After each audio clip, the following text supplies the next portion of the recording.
এই যে বান্দরের ছাও, যদিও জুম করে দেখা যাচ্ছে কিনা, আসলে ও উফ শিট। সুন্দরবনের এক সাইড দিয়ে যাওয়ার সময় পাইন গাছ হচ্ছে যে চোখে পড়লো, তা পর্যাপ্ত পরিমাণে ফুল ভরা।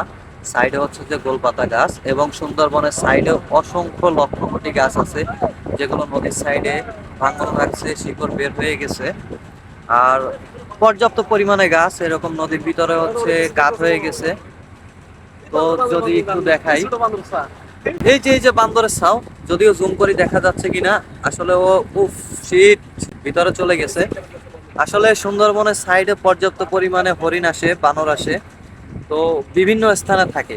তো আমরা হচ্ছে ভ্রমণে আসায় বেরোইছি, যদি কিছু দেখা যায় কিনা।